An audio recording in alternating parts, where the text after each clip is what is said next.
حضرت ابو ہریرہ رضی اللہ تعالی عنہ آپ اس روایت کو نقل فرماتے ہیں کہ ایک مرتبہ حضور سید عالم صلی اللہ علیہ وسلم ہمارے پاس تشریف لائے تو ایک کندھے پہ حضرت امام حسن علیہ السلام سوار تھے اور دوسرے کندھے پہ حضرت امام حسین علیہ السلام جو ہے وہ سوار تھے،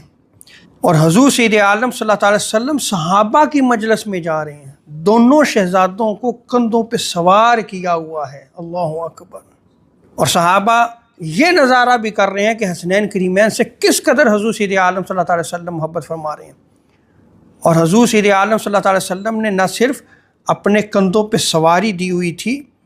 بلکہ حضور سید عالم صلی اللہ علیہ وسلم دونوں شہزادوں کو بار بار چوم رہے تھے، یہاں تک کہ آپ ہمارے پاس آ کے رک گئے تو ایک شخص نے عرض کی، یا رسول اللہ صلی اللہ علیہ وسلم، کیا آپ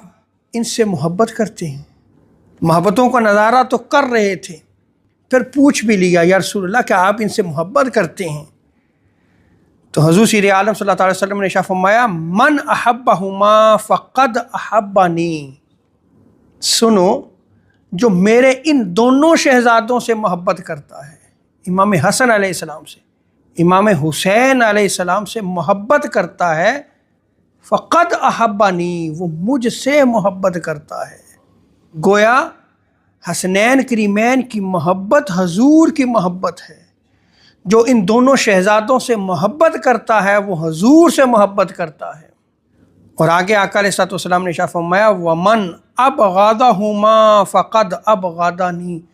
اور جو میرے ان دو شہزادوں سے بغض رکھتا ہے، عداوت رکھتا ہے، دشمنی رکھتا ہے، وہ مجھ سے دشمنی اور بغض رکھتا ہے، وہ مجھ سے عداوت رکھتا ہے۔ اور یہ بھی یاد رکھ لیں کہ جو ان سے بغض اور حسد اور عداوت اور دشمنی رکھتا ہے وہ رسول اللہ کا دشمن ہے اور اللہ کا بھی دشمن ہے۔ سو ہمیں حسنین کریمین کی محبت کو اپنے دلوں میں اجاگر کرنا چاہیے، یہ بڑی عظیم محبت ہے، کیونکہ حضور سید عالم صلی اللہ علیہ وسلم ان سے محبت فرمایا کرتے تھے، اور ان شہزادوں کی محبت حضور کی محبت ہے۔ اگر حضور کی محبت چاہتے ہیں تو ان دونوں شہزادوں سے محبت کریں۔